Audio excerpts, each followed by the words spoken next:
For those of you listening on the pod, welcome into hour 2. All right, let's get to another article we got here over at the Patreon group. You guys remember, I think it was last night or the night before, we talked about 4 prospects that might be a good choice for the Packers at pick 23. And I think they are all 4 the Packers have met with already. Remember we did that? Yep. Now we jumped into the 54 spot here. And I thought it would be cool to kind of look at, okay, who's around that range that could potentially fall to the Packers at 54 that the Packers have met with. All right, so that's what this article is. 5 prospects that could be available for Green Bay at pick 54. Before we read them off, I want to get your all's take. Does anybody come to mind for you? We'll just go around the horn once for that. Pick 54, say the guy you want at pick 54. All right, Tim gets Dave. All right, thank you. I was going to say Tim gets that. Man, I'd be all right with a guy maybe like a Ezaraku or a Jared Ivey or a second round, second round edge defender, maybe edge type guy. Yeah, got it. All right. Yeah, to your edge point, Jacob, maybe Princely. That'd be great. Would love that. Love it. You said Princely, is that right? Yeah. Maybe like a Darius Alexander, something like that too. One of the D tackles falls out. Yeah, Darius Alexander is one that's interesting. He's like a borderline first round pick for us, I think. Has not met with the Packers yet, though. But Alfred Collins, D lineman around that number, Texas, is a possibility. Isn't Alexander a little older too? He's like 25 or something. A little bit on the older side. I want to say he is. I could be wrong there. I think you're right, though, Tim. All right, here we go. 5 prospects at 54. Bucket Skoldenberg putting in that work. Bucket Skoldenberg. When Green Bay makes their – we're not paying for it either. When Green Bay makes their choice with pick 54 in the second round, there's a solid chance these players could still be on the board. Below are scouting reports on each, along with their ranking on our PTA big board. Notably, all 5 have met with the Packers in some capacity, whether through visits, workouts, or interviews throughout the 2025 NFL Draft prospect. The first one on our board, Trey Amos out of Ole Miss. All right, Trey Amos is a lengthy, athletic cornerback with the size and physicality to match up against bigger receivers. He's adept in press coverage, using his long arms to disrupt routes at the line, and has shown good ball skills with a nose for breaking up passes. While his top-end speed isn't elite, his fluidity and competitiveness shine in 2024 tape.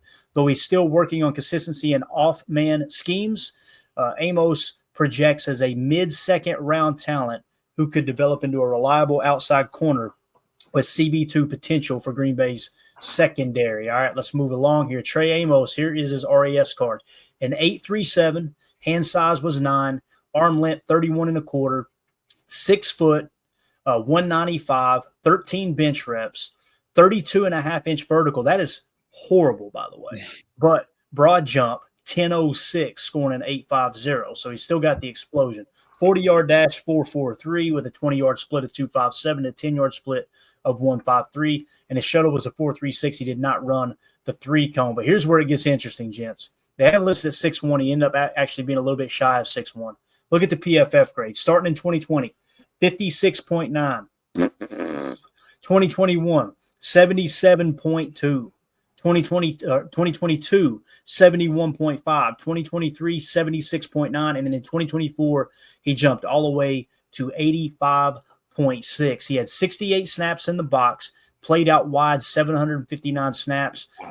He is definitely a wide corner. He only played two snaps in the slot. I imagine he's probably following a number 1 that shifted to the slot, would be my guess. So what do y'all think about Trey Amos there in the 54 spot? It just so happens last night, that's who I had in the mock draft, if I remember correctly.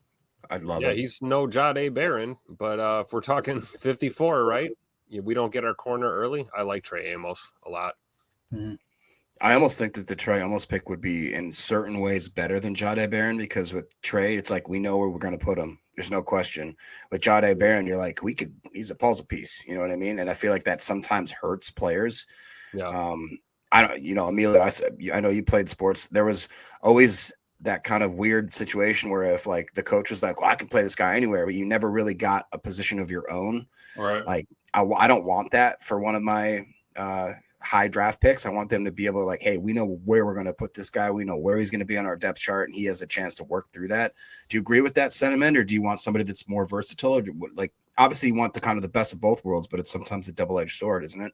Absolutely. I mean, you think about it, you get a freak, you want to move them all around, you want to be quarterback, you can't be running back at the same time, and you can't throw them fade balls as well. So, you got to pick your poison. I think that if you have a cornerback that's set up to play outside, if you're feeling confident in the safety room and how Jeff Hafley wants to rotate the box, how he wants to put the nickel in there, whoever it's going to be, is it going to be a corner? Is it going to be a safety? I think that's going to kind of lead you to a little bit better of an answer as to who you're taking. Though, Barron can do it. Why not get a guy that's, used to it, comfy outside if we're going to replace Ja, or if you're looking at that as the bigger issue, then you can chase that. But again, that's why you also signed Hobbs. Let's just give us a nice sort of, we can't forget, like we already got one just so we're not in a predicament to be pinched in the draft. You can kind of take your pick when you're ready. So I do like having that option as well. I agree.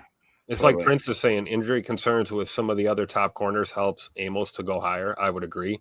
Yep. I like Amos more than, even guys that are like kind of comp to him in that same area, Ezra Thomas, Maxwell Harrison. Hell, even we talked about Will Johnson. Yeah. And with his injury history, it's like I look at a guy like Trey Amos and it's like feel a lot better about him than a handful of these other guys that are kind of in the same area right now. Yeah.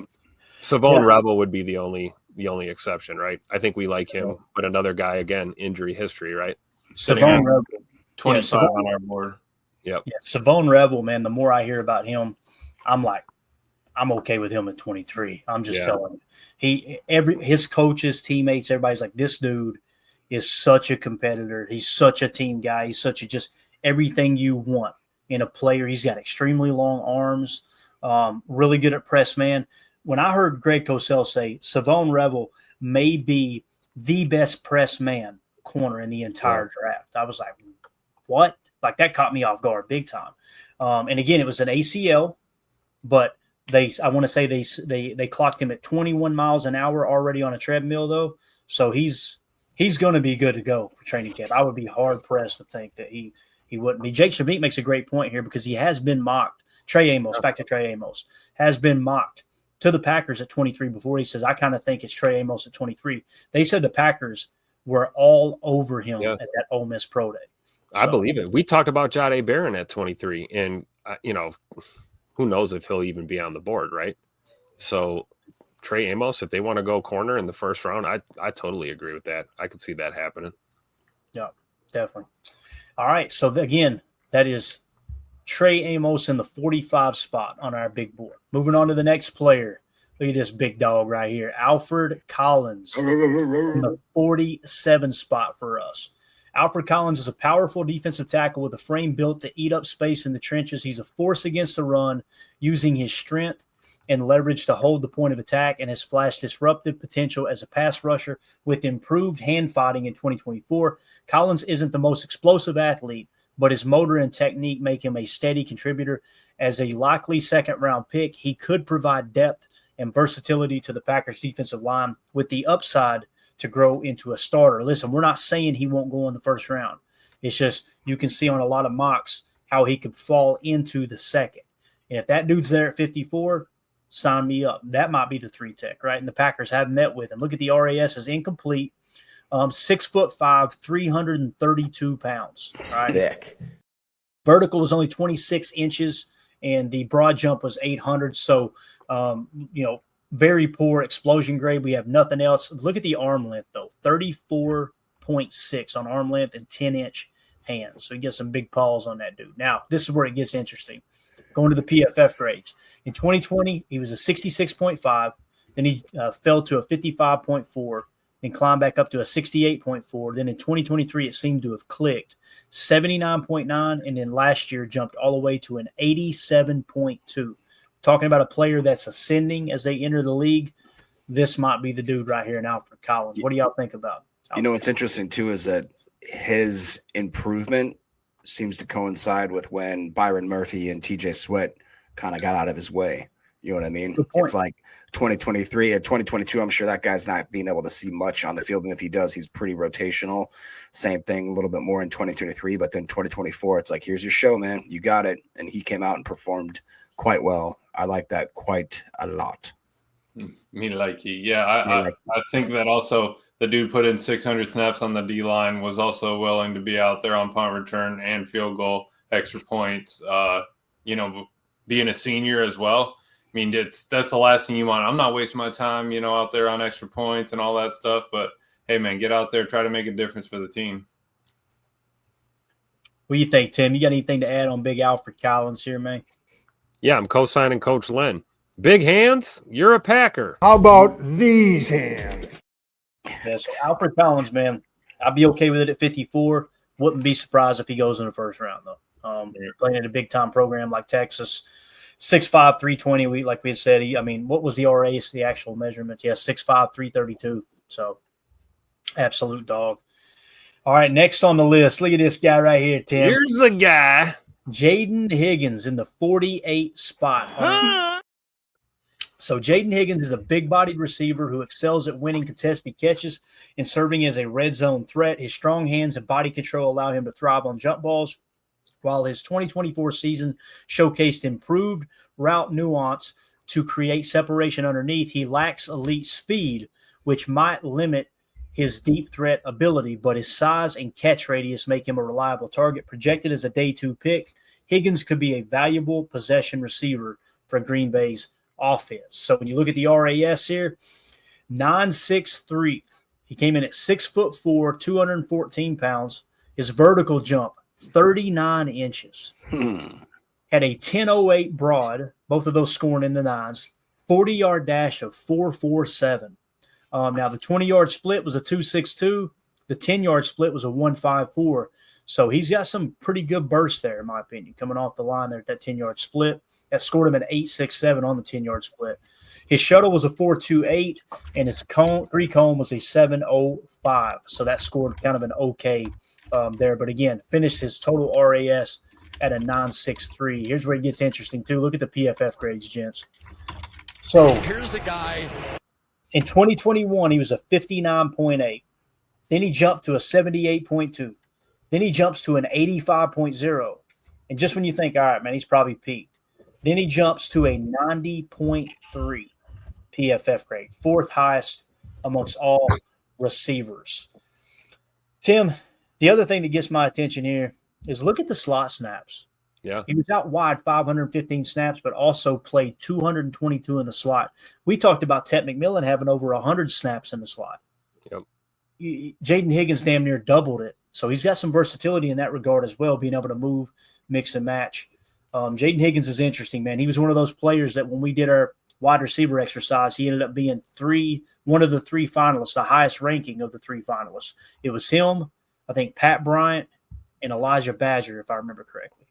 I believe that's who it was. I hope I'm not getting Pat Bryant mixed up with someone else, but you guys can go check that article out in the Patreon group. It's in click on collections, not the collections that Emilio's in.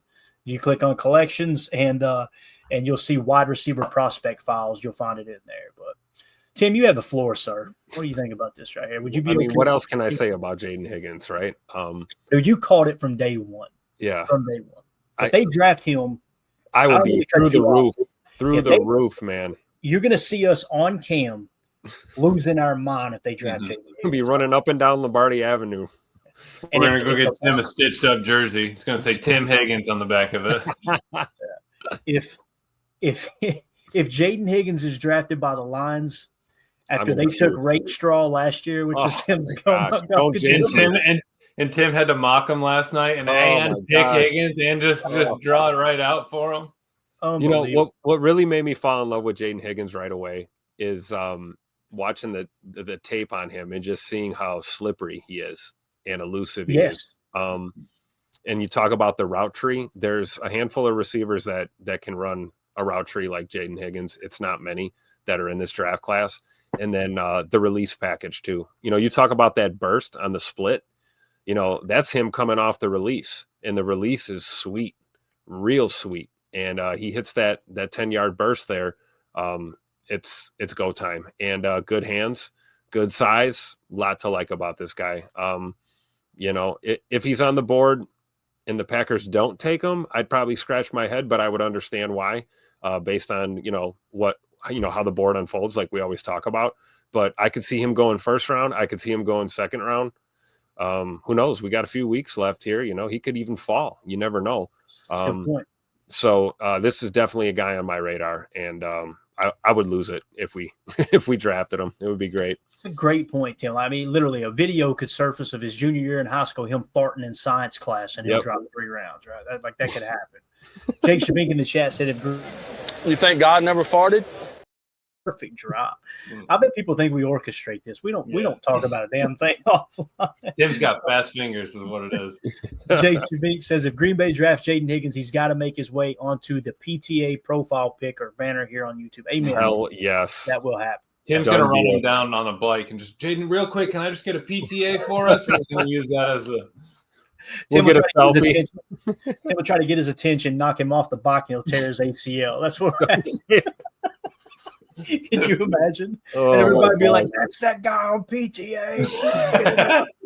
What do you think, Emilio? Be okay at this 54, man? Yeah, absolutely. I think that's I think it's a steal. We talked about, there's not that number 1 in the draft. Let's find the number 2 that you need. I think that he can fit that profile. And to Fred's point here, 4.47 is plenty fast. Wicks was 4.62, Dobbs 4.56. So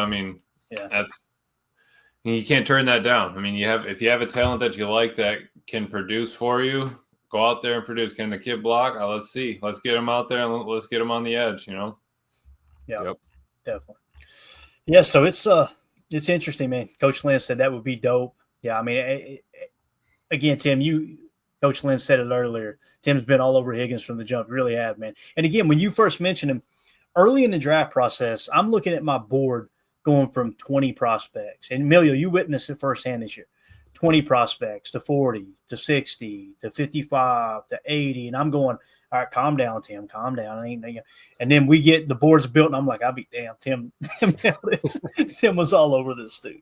And Tim's not looking at, Tim looks at the board. I mean, he's got access to it, but it's not like he's sitting there poking through it every night. Not at all. Yeah. I've just looked at numbers the whole time. Tim's like, no, I got my guy. Trust me. I got my list right here. No one moved from it. Yeah. So I'm excited. And listen, is Jayden Higgins going to step into the league and be Terrell Owens day 1? Absolutely not. But I think if the right offense gets a hold of him, the right receiver coach gets a hold of him, with what they've done at Iowa State with him, man, the sky's the limit. I really believe that. He seems like he's got a great attitude too. And to that point, Clay, all good was saying, so is Higgins a true number 1 or question mark? All I was saying was that, and DJ was voicing that there's not that Marvin Harrison, Roma Dunze type wide receiver in this draft. Tet would probably be the closest to that. Besides that, everybody else is kind of a tier down from there. Yeah, and it all depends on what you mean by true number 1. Everybody's got a different definition of it. When I hear true number 1 receiver, I think of someone that defenses have to roll coverage to, right? Now, in Green Bay's offense, defenses didn't really roll coverage to Christian Watson. Don't get me wrong. They would play soft, especially after he ate the Cowboys' lunch his rookie year, right? Mm-hmm. That was kind of the coming out party, them and against the Philadelphia Eagles. But what you do have with someone like Christian Watson, you kind of put the defense on their heels a little bit. But within Matt LaFleur's offense, guys, they're not running a lot of go balls. They're not going, all right, 50-50 ball. If you get single coverage, just chuck and duck. That's not how his offense operates. So when I hear number 1 receiver, some people think of number 1 receiver just simply means he's the best receiver on that team, right? That's a number 1 receiver, right? That's that team's number 1 receiver. It just depends on number 1 on the depth chart. Doesn't necessarily mean you're the number 1. But when I hear a true number 1, I think of someone like, Terrell Owens that could take the top off, and you're always bracket covering, right? I think of Marvin Harrison Jr. That's one who draws a lot of attention. He's going to continue to draw more attention. Justin Jefferson. Justin Jefferson. That's a dude that you got to know where he's at at all times. I'm not sitting there. I don't expect Jayden Higgins to step in the league and then roll coverage to him. Mm-hmm. He's going to have to earn those stripes. Yep. But he's definitely got the frame. He's got enough speed. He's got a low enough drop percentage. Like we thought, was it 2.2% or something insane? Yep. And he's got the attributes. He's got the attributes to be a number 1. His success against man coverage, all those things. I think you're right. Time will tell. He's got to play in the NFL, and let's see. Does he tilt coverage? Does he start lighting up, man coverage left and right in the NFL? Then you start having that conversation. I think at best when you're drafting a guy, you can hope he's got that kind of a ceiling, or there is no ceiling. I mean, I think that's a lot of the reason why we drafted Scoot when we did, that potential, that high ceiling. So exactly where I was going with that, Tim. Bringing Scoot in, who else had to earn his stripes? Yep. Hey, he ran a crossing route and Blankenship thought he could take an angle on him. No, sir. Yep. I mean, you got beat around. That's when you got 99 speed and the dude you're playing against has got like 94 speed. Clay, you just run right to the sideline and just curve it at the last second. Well, I'm just telling you get out there on NCAA and you run that 5-wide set, not 5-wide set, but an empty 11. Okay. Yep.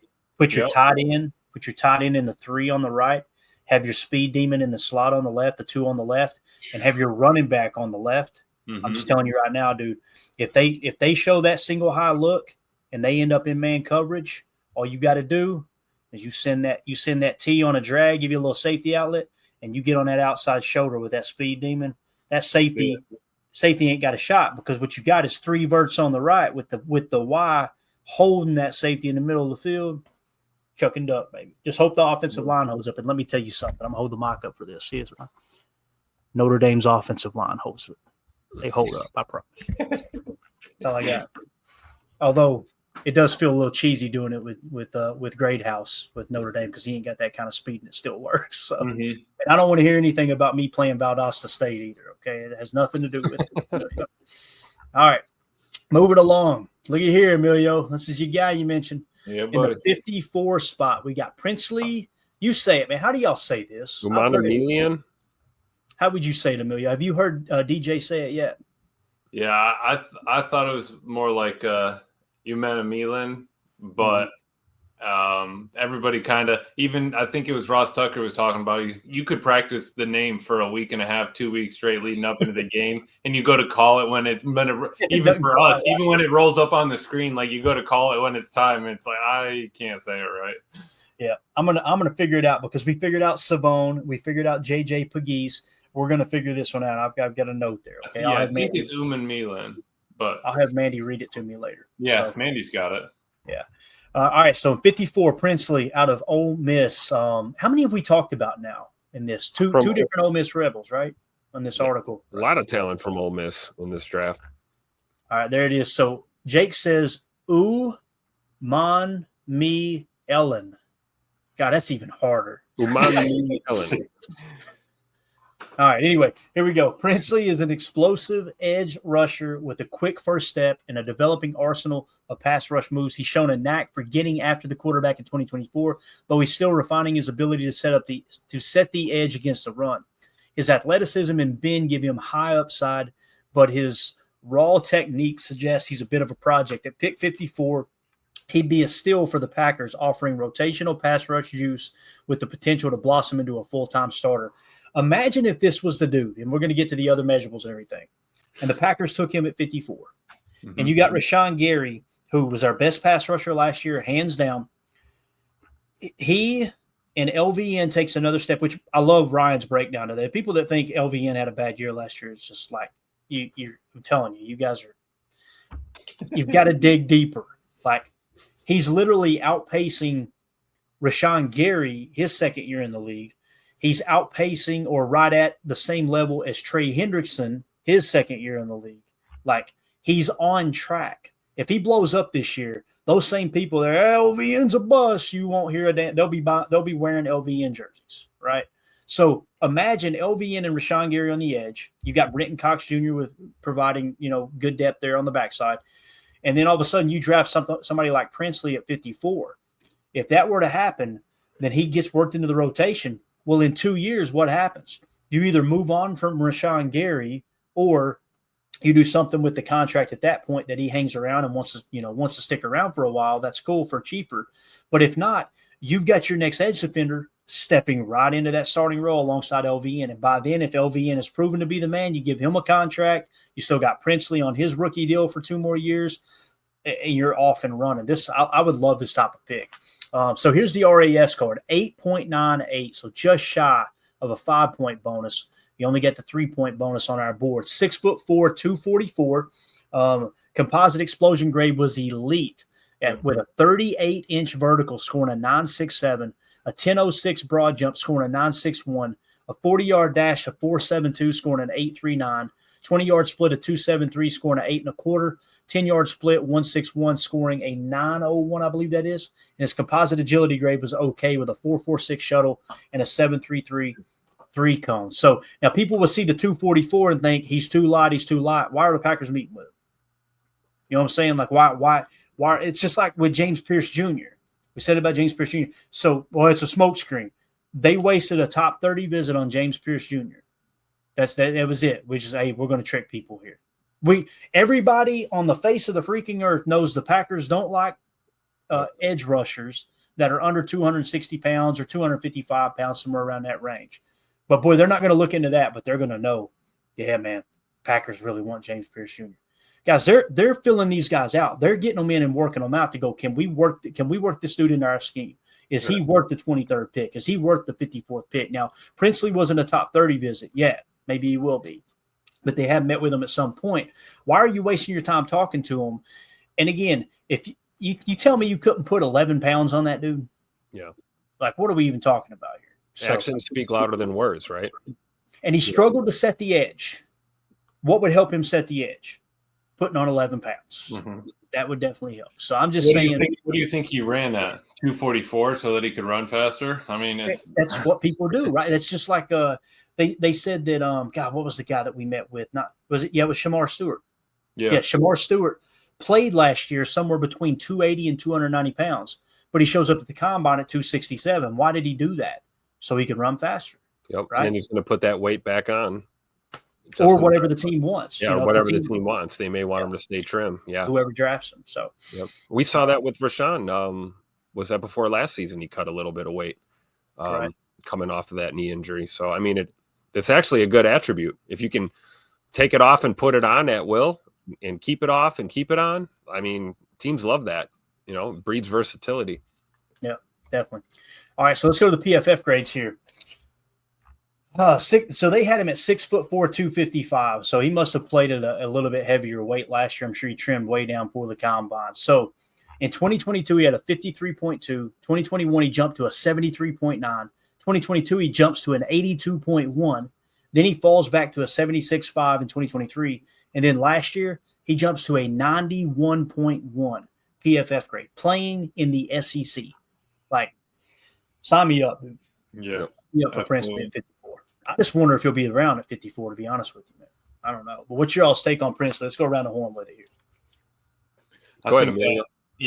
I was picking him just because, the dude size-wise, I think that, we're trying to maybe look at a different type of an edge. We try to Rashawn. If we don't get the Shamar, I think this is maybe that next sort of Rashawn. If he's already got the pass rushing repertoire, what did we get better at this year was our run defense. Sometimes it's all about positioning. Sometimes it's all about what they're asking the player to do. You could say he's a bad run defense, but are they asking him to bend the corner and try to get around the edge, not set it every time? That's a whole nother aspect. You had Walter Nolan in there. Is he doing X, Y, and Z?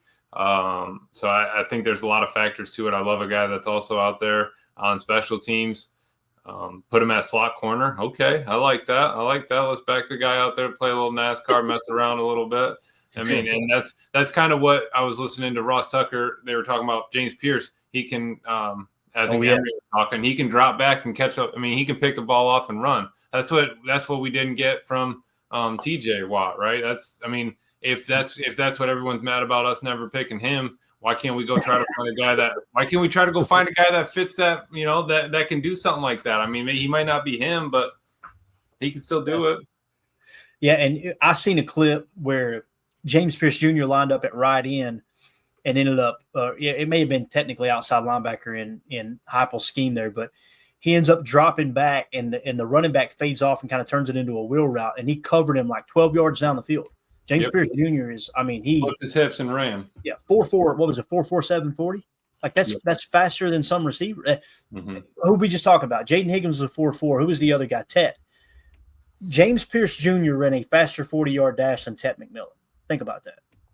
That's crazy. It's nuts. Absolutely crazy. So, And I'm pretty sure Prince was in that video that you had of them doing the circles when they were doing the around the drill and stuff. I mean, the fact that he wasn't scared to do the 3-cone and shuttle nowadays, that you can, hey, I'm going to opt out of it. It's not going to look good for my numbers. It's not going to help me get drafted. Like if I see a guy that's, doing the whole thing, running through the whole RAS or whatever, all the drills, and he still graded out at average, but he knew that he had to do it. He wanted to do it, put his numbers out there, not afraid of it. Let's go. 2-0 for this says James Pierce can be our Travis Hunter. Jacob, you got anything to add to Princely here before Tim goes? Yeah, I mean, just like you said, you got the grades pretty much right there. And the 91 grade overall is awesome, but the run defense grade is nothing to shake a stick at with the 78.7. Obviously, the pass rush grade. Yep. But here's what I think is even more unbelievable. His pass rush win rate is 22.8%, guys. Say that again, Jay. One more time. 22 for all. It's basically 23%. Like, that's really good. And when you look at his games by season, games by week, he only had one game that you would consider even somewhat questionable, which was a 59-4, which honestly against LSU is not the worst of the worst. Any other grade is nothing below a 70 or a 60. I mean, it's just nothing but good, decent, and then obviously great to elite. The best game that he played all year, guess who it's against? Oh, the Georgia Bulldogs. Have you heard of them? It was a 93.7 grade. Like, all right. Yeah, we've never heard of Georgia. We only draft a guy from them every single season. Every single year. Prince in the chat says Pierce will go to the Giants to play with Newbin. Clayton will weep. Hello, Newbin. What do you think, Tim? You be okay with Princely at 54? Absolutely. I've got, like, when it comes to edge, there's a lot of guys to like. But, like, Princely, I've got in there with, like, Braden Swinson, Nick Scorton, Landon Jackson's another name that comes to mind. I would not be mad at all with Princely. I think, just to Jacob's point, what he said is the added, benefit of his run grade, and he's going to help you out not just with pass rush, but he's going to hold his own in the run fit. And to me, it gives him kind of an edge, no pun intended. Hey-o. Hey-o. All right, next one. You're going to love this one, Tim. You ain't ready, man. You ain't ready for this. Oh, I'm ready. This is the 5th prospect that might be on the Packers' radar. They've already met with him. And he sits in a good enough spot on the board that if he's sitting there at 54, this might make sense. Now, most people have him going like around the 80, 90 range, some outside of the top 100. I want you to look at this picture, first of all. Look at that right there, boys. Yes, sir. Mr. Harold guy. Jr. Here's the guy. In the 64 spot. So this was kind of a tough one for me because I could have went up and grabbed a tackle in Ursery, but the Packers didn't meet with him. Like, Harold Fannin's the next to closest one that the Packers met with. Right. He's in the 64 spot.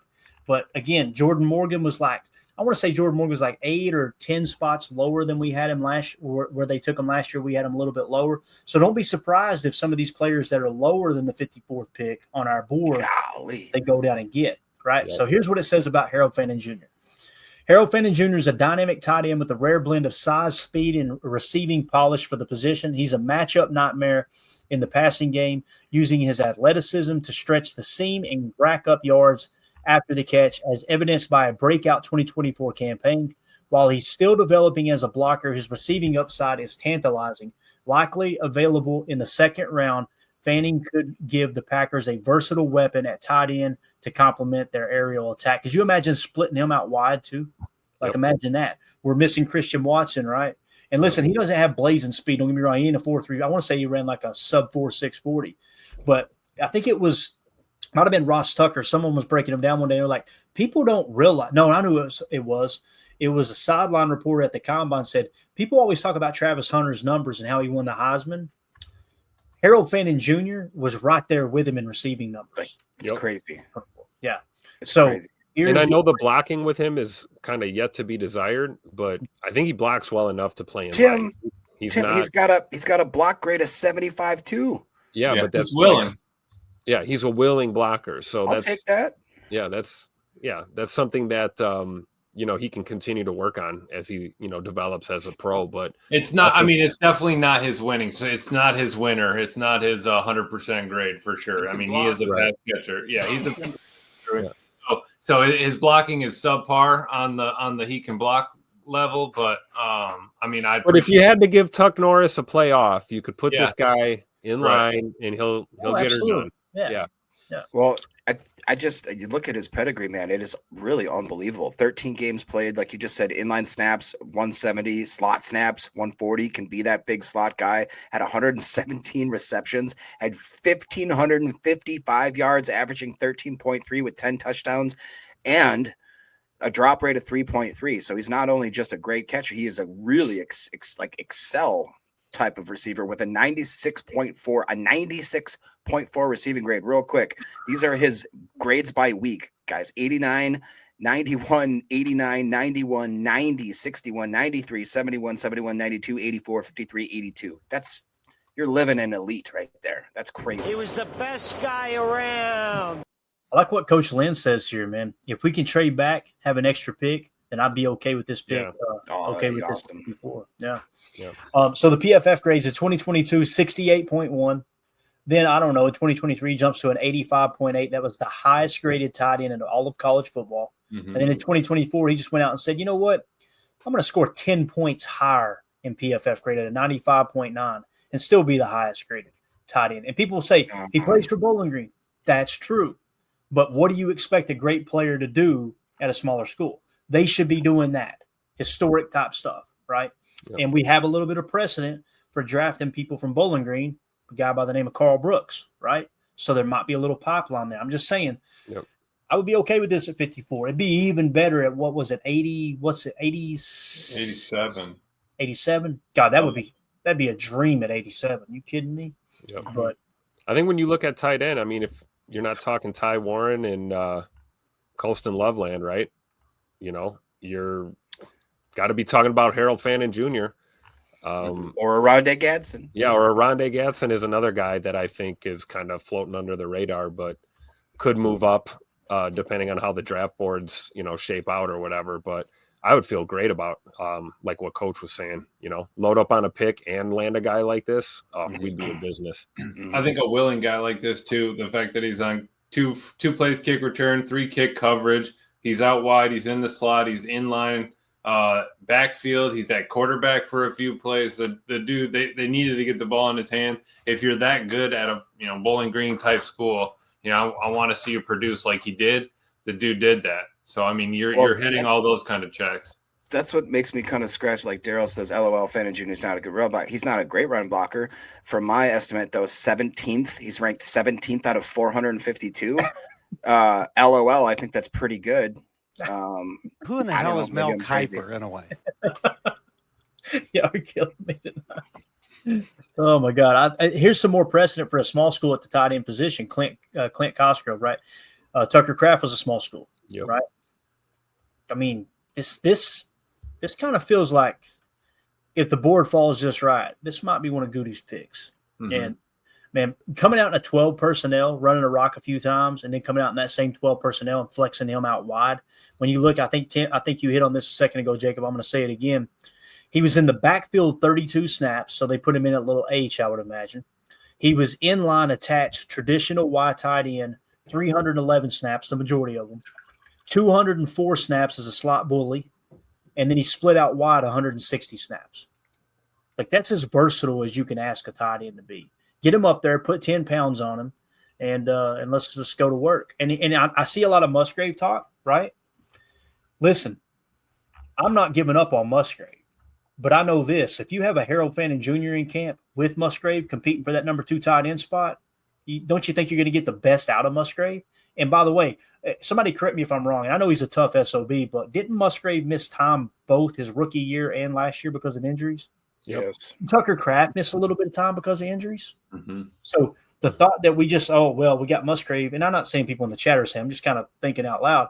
We got to get out of that mindset of, okay, well, we got 2 good tight ends. We don't need another. Boys, injuries happen. It's just like linebacker. Most tight ends have injury issues, right? They're going to miss time. Yeah. Yeah. Jake Shavink, let's get crazier. Loveland and Fannin. Hey, I tell you. Oh, my gosh. Jake, listen to me, man. Colston Loveland. Go look at, I think it was Ross Tucker's football podcast today. Greg Cosell talking about Colston Loveland. Mm-hmm. He was in. Did you hear it, Emilio? He loves them. He loves them. Yeah.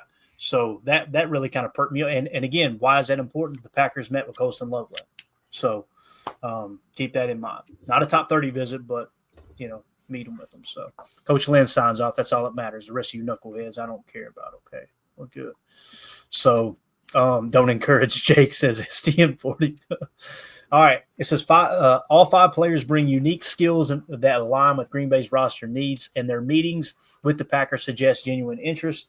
Which do you like of these? Like the most of these 5? Let us know in our favorite draft prospects chat here on Patreon. We actually got a chat where you can post your favorite prospects in there and you can have a conversation about it. Again, if you want to join our Patreon group, just scan the QR code in the upper right or go to patreon.com/Packer Fan Total Access. People used to ask a lot, how can I support the show, man? I don't want the show to go away. The number one way you can support, join the Patreon group for $3 a month. You get a bunch of extra content. We're now uploading all of our Chalk Talk episodes are going on file, so you can go back and watch that, learn what the Packers did, what happened, why did it happen, all that good stuff. You got access to our draft board in there. I'm trying to think every day. Pull that draft board up. I want to show you something. I'm trying while you're at it, $36 is what I spend at a normal Chick-fil-A run, and that's it for a year for this. I mean, listen, Emilio, I love our Patreon group, but I'm going to be real with these people. I care too much about them to lie to them. I like Chick-fil-A a lot better than that. Man. What do you want to see here with the board? So right now, I got it all filtered by the people we have met with, by Packers I've met with.